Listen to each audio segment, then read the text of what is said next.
اس کا مطلب ہے کہ عالم پور ایسی وارداتوں کا گڑھ ہے۔ میں اس لیے پریشان تھا کہ اس واقعہ کو 6 ماہ گزر چکے ہیں، اس لیے اب وہاں سے مشکل سے ہی کوئی سراغ ملے گا، لیکن 4 روز پہلے کے واقعے کے بعد تو وہاں کام ہو سکتا ہے، صدیقی نے کہا۔ ہاں تو پھر چیف سے بات کر لو تاکہ ہم فوراً وہاں کے لیے روانہ ہو جائیں، نعمانی نے کہا۔ چیف سے کیوں؟ صدیقی نے چون کر کہا۔ ظاہر ہے عالم پور یہاں سے 400-500 کلومیٹر دور ہے، وہاں ہم چند گھنٹوں میں تو آ جا نہیں سکتے، اور ہو سکتا ہے کہ ہمیں وہاں چند روز رہنا بھی پڑے، نعمانی نے کہا۔ لیکن چیف نے پوری تفصیل پوچھنی ہے، کیوں نہ جولیا سے بات کر لی جائے، صدیقی نے کہا۔ ٹھیک ہے، جولیا سے بات کر لو، نعمانی نے کہا۔ تو صدیقی نے ریسیور اٹھایا اور نمبر پریس کرنے شروع کر دیے۔ جولیا بول رہی ہوں۔ رابطہ قائم ہوتے ہی جولیا کی آواز سنائی دی۔ صدیقی بول رہا ہوں مس جولیا، صدیقی نے کہا۔ او تم آج کیسے فون کیا؟ کیا کوئی خاص بات ہے؟ جولیا نے مسکراتے ہوئے لہجے میں کہا۔ تو صدیقی نے اسے ساری تفصیل بتا دی۔ اوہ ویری بیڈ صدیقی، ہمارا معاشرہ کیا اس حد تک گراوٹ کا شکار ہو گیا ہے کہ نوزائیدہ بچے کو جبراً اغوا کیا جا رہا ہے اور کوئی پوچھنے والا ہی نہیں؟ تم اور نعمانی فوراً جاؤ، اگر کوئی بات ہوئی تو میں سنبھال لوں گی، جولیا نے کہا۔ Thank you miss Julia, Siddiqui نے کہا اور ریسیور رکھ دیا۔ تھوڑی دیر بعد صدیقی اپنی کار میں سوار عالم پور کی طرف بڑھا چلا جا رہا تھا، جبکہ نعمانی سائیڈ سیٹ پر اس کے ساتھ بیٹھا ہوا تھا۔ پھر تقریباً 8 گھنٹوں کی مسلسل اور خاصے تیز رفتار سفر کے بعد وہ عالم پور پہنچ گئے۔ انہیں وہاں پہنچتے پہنچتے رات پڑ گئی تھی۔ عالم پور خاصا بڑا قصبہ نما شہر تھا اور یہاں چند ہوٹل بھی تھے۔ ایک قدرے معقول ہوٹل میں انہوں نے 2 کمرے لیے اور پھر وہ دونوں ایک ہی کمرے میں اکٹھے ہوئے۔ یہ کمرہ صدیقی کے نام بک تھا۔ صدیقی نے فون کر کے کھانا وہیں منگوا لیا تھا، اس لیے اب وہ کھانے کے انتظار میں بیٹھے ہوئے تھے۔ تھوڑی دیر بعد دروازے پر دستخط ہوئی۔ یس کم ان، صدیقی نے کہا اور اس کے ساتھ ہی دروازہ کھلا اور ویٹر ٹرالی دھکیلتا ہوا اندر داخل ہوا۔ اس نے ان کے درمیانی میز پر کھانے کے برتن لگانے شروع کر دیے۔ کیا نام ہے تمہارا؟ صدیقی نے ویٹر سے مخاطب ہو کر کہا۔ جناب میرا نام شمس ہے، ویٹر نے مؤدبانہ لہجے میں کہا۔ کیا تم یہیں کے رہنے والے ہو؟ صدیقی نے پوچھا۔ جی ہاں جناب، میرے آباء و اجداد یہیں کے رہنے والے ہیں، ویٹر نے جواب دیتے ہوئے کہا۔ ہم دارالحکومت سے آئے ہیں اور ہمارا تعلق اسپیشل پولیس سے ہے۔ ہمارے محکمے کو رپورٹیں ملی ہیں کہ یہاں عالم پور میں نوزائیدہ بچوں کو اغوا کرنے کی وارداتیں ہو رہی ہیں۔ 6 ماہ پہلے ایک گھر میں باقاعدہ واردات کر کے نوزائیدہ بچے کو اغوا کر لیا گیا۔ اسی طرح ایک ویٹر کے عزیزوں کا نوزائیدہ بچہ 4-5 روز پہلے اغوا کر لیا گیا۔ کیا تم کوئی ایسا کلیو بتا سکتے ہو جس پر کام کیا جا سکے؟ یہ تمہارا انسانیت پر احسان ہوگا، صدیقی نے مسلسل بولتے ہوئے کہا۔ جناب مجھے تو اس بارے میں کچھ معلوم نہیں ہے، ویٹر نے جواب دیا۔ ٹھیک ہے مت بتاؤ، تمہاری مرضی، صدیقی نے ایک طویل سانس لیتے ہوئے کہا۔ جناب آپ ناراض نہ ہوں، جو مجرم یہ کام کر سکتے ہیں وہ مجھ جیسے غریب کو تو میرے پورے خاندان سمیت تباہ و برباد کر سکے رکھ دیں گے، ویٹر نے جواب دیتے ہوئے کہا۔ تم اس بات کی فکر مت کرو، یہ ہمیں بھی معلوم ہے، ہم تمہیں حلف دیتے ہیں کہ تمہارا نام کبھی سامنے نہیں آئے گا، صدیقی نے کہا۔ مجھے آپ پر اعتماد ہے جناب۔ یہاں ایک محلہ ہے جسے کالا بازار کہا جاتا ہے، وہاں ایک ہوٹل ہے جسے لالو کا ہوٹل کہا جاتا ہے، اس کا مالک بہت بڑا غنڈہ اور بدماش ہے۔ 4 روز پہلے جو بچہ اغوا کیا گیا وہ لالو نے ہی کرایا تھا، ویٹر نے آستہ سے کہا۔ تمہیں کیسے معلوم ہوا؟ صدیقی نے پوچھا۔ جناب میرا اپنا مکان اس کالے بازار میں ہے اور میں لالو بدماش کے آدمیوں کو بھی پہچانتا ہوں۔ میں نے ایک آدمی جس کا نام تاجو ہے کے پاس سفید کپڑے میں لپٹا ہوا بچہ دیکھا تھا، وہ ہوٹل میں داخل ہو رہا تھا۔ میں حیران تھا کہ یہ بدماش کیوں بچہ اٹھائے ہوٹل میں جا رہا ہے، لیکن چونکہ وہ لوگ بڑے خطرناک بدماش ہیں اس لیے میں خاموش ہو گیا۔ لیکن پھر مجھے پتہ چلا کہ کوئی بچہ اغوا کیا گیا، لیکن میں اپنی اور اپنے بچوں کی جان کے خوف سے خاموش ہو گیا۔ آپ نے جس طرح حلف کی بات کی تھی، نہ جانے کیوں مجھے یقین آ گیا کہ آپ جو کچھ کہہ رہے ہیں وہ درست کہہ رہے ہیں، ویٹر نے تفصیل سے بات کرتے ہوئے کہا۔ ٹھیک ہے تم جاؤ اور سب کچھ بھول جاؤ، صدیقی نے کہا اور اس کے ساتھ ہی اس نے جیب سے ایک بڑا نوٹ نکال کر ویٹر کی طرف بڑھا دیا۔ نہیں جناب، میں اس سلسلے میں رقم لے کر گناہ گار نہیں ہونا چاہتا، آپ کی مہربانی، ویٹر نے کہا اور مڑ کر تیزی سے بیرونی دروازے کی طرف بڑھ گیا۔ چلو کچھ تو معلوم ہوا، اب آگے بات چلے گی، نعمانی نے کہا۔ کھانا کھا کر ابھی چلتے ہیں، ایسے ہوٹل رات گئے تک کھلے رہتے ہیں، صدیقی نے کہا۔ تمہاری بات درست ہے، لیکن یہ آسانی سے قبول نہیں کریں گے، ہمیں ہوٹل سے ہٹ کر کوئی ٹھکانہ تلاش کرنا پڑے گا تاکہ ان سے پوچھ گچھ کی جا سکے، نعمانی نے کہا۔ اتنے لمبے چوڑے بکھیڑے میں پڑنے کی ضرورت نہیں ہے، ہمیں یہ سب کچھ تیز رفتاری سے کرنا ہوگا، اور یہ بھی تو ہو سکتا ہے کہ اس ویٹر کے رشتہ دار بچے کو ان لوگوں نے اٹھایا ہو اور الطاف حسین کے بچے کو کسی اور نے اٹھایا ہو، اس لیے ہمیں اصل سرغنہ تک پہنچنا ہوگا، صدیقی نے کہا۔ اور پھر کھانا کھانے کے بعد وہ دونوں اٹھے اور ہوٹل سے باہر آ کر وہ پوچھتے پوچھتے اس کالے بازار نامی محلے میں پہنچ گئے۔ وہاں واقعی ایک عام سا ہوٹل تھا جس کے باہر بہت سے لوگ بیٹھے ہوئے تھے۔ صدیقی اور نعمانی اندر داخل ہوئے تو کاؤنٹر پر ایک لہیم شہیم بدماش آدمی کھڑا تھا۔ وہ صدیقی اور نعمانی کو دیکھ کر چونک پڑا۔ اس کے چہرے پر حیرت کے تاثرات نمایاں ہو گئے تھے۔ جی جناب، اس آدمی نے صدیقی اور نعمانی کے کاؤنٹر کے قریب پہنچنے پر کہا۔ لالو سے ملنا ہے، ہم دارالحکومت سے آئے ہیں۔ صدیقی نے مسکراتے ہوئے کہا، آپ کو باس سے کیا کام ہے جناب؟ اس آدمی نے مشکوک لہجے میں کہا، ہم نے اس سے چند سفید کبوتروں کا سودا کرنا ہے۔ صدیقی نے کہا، سفید کبوتر؟ کیا مطلب جناب؟ میں سمجھا نہیں۔ اس آدمی نے اور زیادہ چونکتے ہوئے کہا، دارالحکومت میں سفید کبوتر نئے پیدا ہونے والے بچوں کو کہا جاتا ہے۔ صدیقی نے مسکراتے ہوئے کہا، نوزائیدہ بچوں کو؟ یہ کوئی کیا بات ہوئی جناب؟ اس آدمی نے بری طرح چونکتے ہوئے کہا، تمہارا نام کیا ہے؟ صدیقی نے پوچھا۔ میرا نام تاجو ہے، میں لالو کا چھوٹا بھائی ہوں۔ اور بھائی لالو تو 2 روز سے دارالحکومت گئے ہوئے ہیں، تاجو نے کہا۔ تو پھر آپ سے سودا ہو سکتا ہے؟ بولو کتنی رقم میں سودا ہو سکتا ہے؟ صدیقی نے کہا، نہیں جناب، میں نے تو زندگی بھر ایسا کوئی کام نہیں کیا۔ اس بزنس کے بارے میں تو سن ہی آپ سے رہا ہوں، اس سے آپ کو کیا فائدہ ہوگا جناب؟ تاجو نے کہا، اندر کسی کمرے میں بیٹھتے ہیں، وہاں تفصیل سے بات ہوگی۔ صدیقی نے کہا، ہاں آؤ، تاجو نے کہا، اور پھر اس نے ایک آدمی کو بلا کر وہاں کاؤنٹر پر کھڑے ہونے کے لیے کہا، اور پھر صدیقی اور نعمانی کو ساتھ لے کر وہ سیڑھیاں چڑھ کر اوپر دوسری منزل کے ایک کمرے میں پہنچ گیا۔ یہ کمرہ آفس کے انداز میں سجایا گیا تھا۔ آپ کا تعلق پولیس سے ہے جناب؟ اچانک تاجو نے پوچھا تو صدیقی بے اختیار ہنس پڑا۔ پولیس والے سفید کبوتر خریدنے نہیں آیا کرتے، وہ تو دوسروں کو سفید کبوتر بنانے کے ماہر ہوتے ہیں۔ ہمارا تعلق دارالحکومت کے ایک گروپ سے ہے، ہم ان سفید کبوتروں کو بے اولاد ماں باپ کو انتہائی بھاری قیمت پر فروخت کرتے ہیں۔ صدیقی نے کہا، آپ کو یہاں کس نے بھیجا ہے؟ تاجو نے پوچھا۔ دارالحکومت کے ایک ہوٹل کے ویٹر نے ٹپ دی ہے، صدیقی نے جواب دیتے ہوئے کہا، آپ کو جس نے بھی بتایا ہے غلط بتایا جناب، ویسے آپ مہمان ہیں، آپ جو خدمت کہیں وہ میں کرنے کے لیے تیار ہوں۔ تاجو نے منہ بناتے ہوئے کہا، ہمیں تو سفید کبوتر چاہیے، سودا کر سکتے ہو تو بولو ورنہ ہم واپس چلے جاتے ہیں۔ صدیقی نے اٹھتے ہوئے کہا، اور اس کے ساتھ ہی نعمانی بھی اٹھ کھڑا ہوا۔ آخری بار کہہ رہا ہوں کہ اب آئندہ یہ نام نہ لیں، جب میں نے کہہ دیا ہے کہ ہم ایسا کام نہیں کرتے تو پھر۔ تاجو کے لہجے میں یکسلب غصہ عود کر آیا تھا۔ غصہ دکھانے کی ضرورت نہیں ہے، ہمیں حتمی اطلاع ملی ہے کہ تم یہ کام کرتے ہو، اور تمہیں خود سفید کپڑے میں ایک بچے کو لپیٹ کر اٹھائے اس ہوٹل میں داخل ہوتے دیکھا گیا ہے۔ نعمانی نے کہا، چلو جاؤ، اب معاملہ میری برداشت سے باہر ہو گیا ہے، جاؤ۔ تاجو نے یکطرف چینکتے ہوئے کہا، لیکن دوسرے ہی لمحے وہ چینکتا ہوا اچھلا اور ایک دھماکے سے سامنے والی دیوار سے ٹکرا کر نیچے جا گرا۔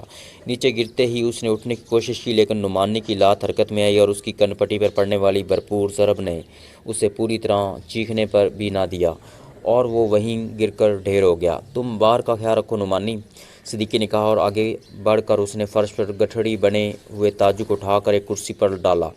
کھڑکی سے پردہ اتار کر اس نے اسے رسی کے انداز میں لپیٹا، اور پھر اس رسی کی مدد سے اس نے تاجو کو کرسی کے ساتھ باندھ دیا۔ اس کے بعد اس نے اس کے چہرے پر بے درپے تھپڑ مارنے شروع کر دیے۔ تیسرے یا چوتھے تھپڑ پر تاجو چینکتا ہوا ہوش میں آ گیا، اور ہوش میں آتے ہی اس نے ایک جھٹکے سے اٹھنے کی کوشش کی، لیکن بندے ہونے کی وجہ سے وہ صرف جھٹکا کھا کر رہ گیا۔ صدیقی چونکہ پوری طرح تیاری کر کے آیا تھا، اس لیے اس نے کوٹ کے ایک مخصوص جیب سے تیز دھار خنجر نکال لیا۔ تم کیا مطلب؟ تم کون ہو؟ چھوڑ دو مجھے، تاجو نے کرسی پر پہلو بدلنے کی کوشش کرتے ہوئے کہا، لیکن دوسرے لمحے اس کے حلق سے اس طرح چیخ نکلی جیسے نہ جانے کتنے عرصے سے اس کے حلق میں اٹکی ہوئی ہو۔ اس کے ساتھ ہی اس کی بائیں آنکھ کا ڈیلا نکل کر باہر آ گرا تھا۔ اس نے چینکتے ہوئے ادھر ادھر بری طرح سر مارا، اور پھر اس کی گردن ایک طرف ڈھلک گئی۔ وہ تکلیف کی شدت سے بے ہوش ہو چکا تھا۔ اس کی چیخیں نیچے نہ پہنچ جائیں، نعمانی نے جو دروازے کے قریب کھڑا تھا تشویش بھرے لہجے میں کہا۔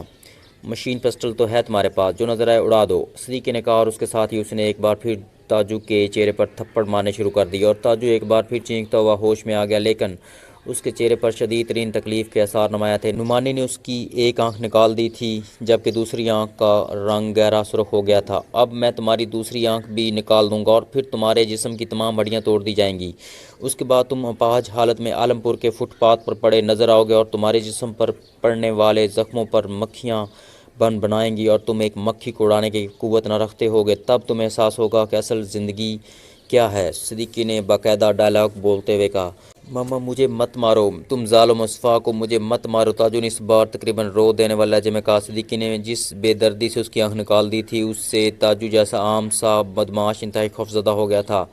تو پھر بتا دو کہ لالو کہاں ہے اور سفید کبوتر کہاں بھیجے جاتے ہیں، اور سن لو کہ اب اگر تم نے آئیں بائیں شائیں کی یا جھوٹ بولا تو خنجر حرکت میں آ جائے گا، اور تم ہمیشہ ہمیشہ کے لیے اندھے ہو جاؤ گے۔ سچ بول دو، ہم خاموشی سے چلے جائیں گے۔ صدیقی نے کہا، تم کون ہو؟ تم کیا پوچھنا چاہتے ہو؟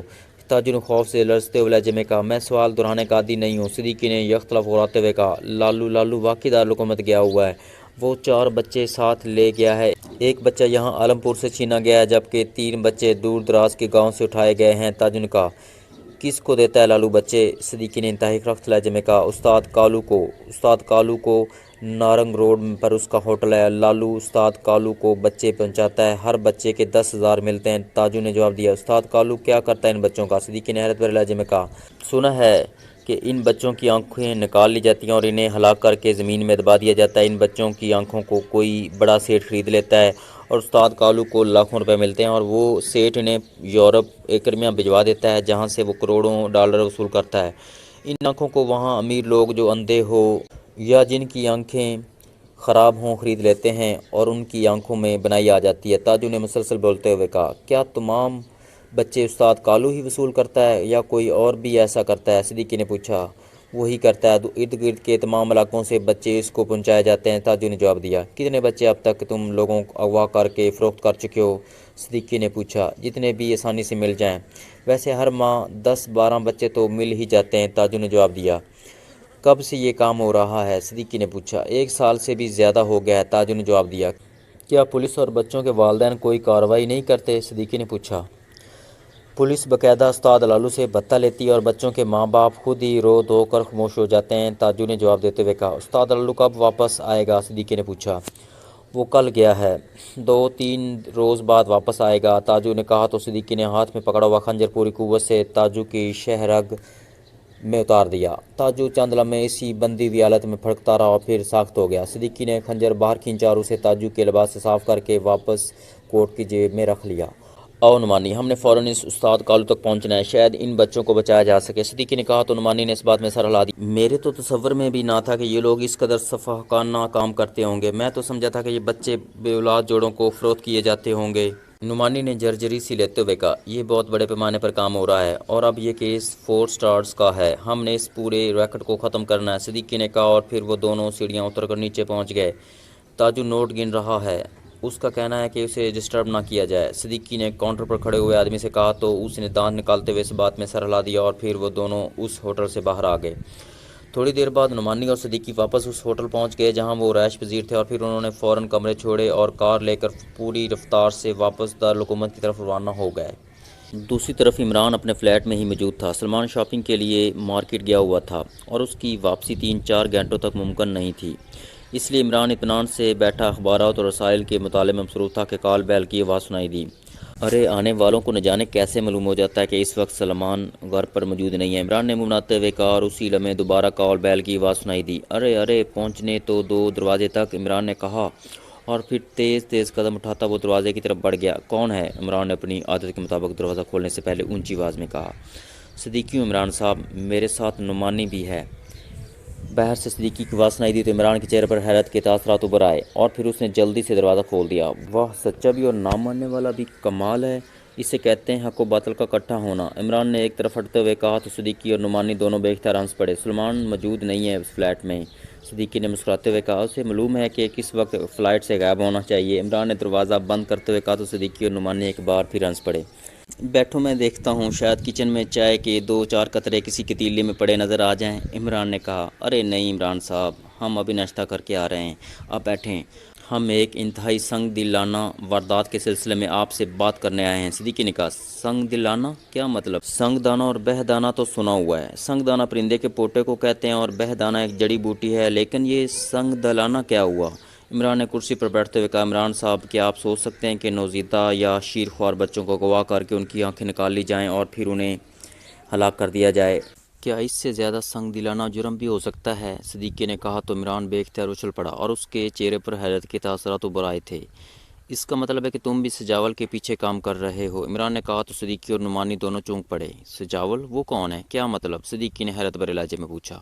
تم نے ابھی جس سنگ دلانہ جرم کی بات کی ہے اس سلسلے میں ہی بات کر رہا ہوں، عمران نے اس بار سنجیدہ لہجے میں کہا۔ کیا مطلب؟ کیا آپ بھی اس سلسلے میں کام کر رہے ہیں؟ آپ کو کیسے اطلاع ملی؟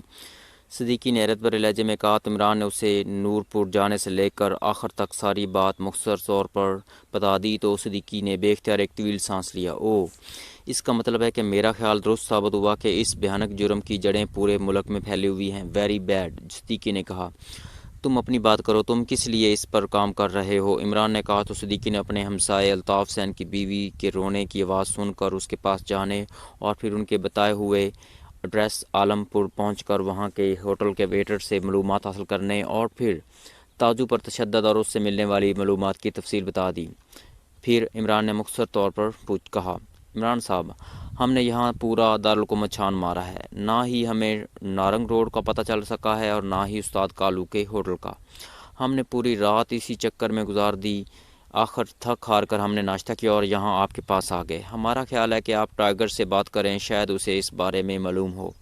صدیقی نے کہا تو عمران نے بے اختیار ایک طویل سانس لیا۔ اب اگر یہ ہوٹل مل بھی جائے تو نہ وہاں لالو ملے گا اور نہ کالو۔ تم نے تاجو کو ہلاک کیا ہے اور کالو کو تاجو کے بارے میں اطلاع لامعلّہ مل جائے گی۔ عمران نے کہا، نہیں عمران صاحب، وہاں کسی کو معلوم نہیں کہ ہم نے سفید کبوتروں کے سلسلے میں کام کیا ہے۔ یہ لوگ ہر قسم کے جرائم کرتے ہیں، اس لیے لامعلّہ وہ اسے کسی بھی سلسلے کے ساتھ جوڑ سکتے ہیں۔ صدیقی نے کہا، سفید کبوتر کیا مطلب؟ عمران نے چونک کر کہا، میں نے ویسے ہی اسے اپنے طور پر ان اغوا ہونے والے نوزائیدہ بچوں کے لیے ایک اصطلاح بنا لی ہے۔ معصوم بچے بھی تو کبوتروں کی مانند ہوتے ہیں، سفید، معصوم اور پاکیزہ۔ صدیقی نے جواب دیا تو عمران نے اس طرح اس بات میں سر ہلا دیا جیسے اسے بھی صدیقی کی یہ اصطلاح پسند آئی ہو۔ عمران اٹھا اور اس نے الماری کھول کر اس میں سے ٹرانسمیٹر اٹھایا اور الماری بند کر کے اس نے ٹرانسمیٹر پر ٹائیگر کی فریکوینسی ایڈجسٹ کی اور پھر بٹن آن کر دیا۔ Hello hello, Imran calling over. Imran نے بار بار کال دیتے ہوئے کہا، یس باس، ٹائیگر اٹینڈنگ یو، اوور۔ چند لمحوں بعد ٹائیگر کی آواز سنائی دی، کہاں موجود ہو تم؟ اوور۔ عمران نے سخت لہجے میں کہا، یہیں دارالحکومت میں ہوں باس، اوور۔ ٹائیگر نے جواب دیا، کیا بات ہے، اس بار تم سے کام نہیں ہو رہا، کتنے دن گزر گئے ہیں اور تم نے ایک معمولی سا کام بھی سر انجام نہیں دیا، اوور۔ عمران کا لہجہ مزید سخت ہو گیا تھا، باس میں آپ کے حکم پر نورپور گیا تھا اور میں نے اس جگہ کا معائنہ کیا جہاں سڑک پر موبل آئل ڈالا گیا تھا اور مجھے اندازہ ہو گیا کہ یہ کام بڑے ماہرانہ انداز میں کیا گیا ہے۔ میں نے ادھر سے معلومات حاصل کی تو پتہ چلا کہ اس ایکسیڈنٹ سے کچھ دیر پہلے یہاں ایک کار سڑک پر کھڑی دیکھی گئی تھی۔ اس کار کے بارے میں ایک اہم بات معلوم ہو گئی ہے کہ اس کار کا تعلق ایک بدنام کلب کے مالک جیری سے ہے۔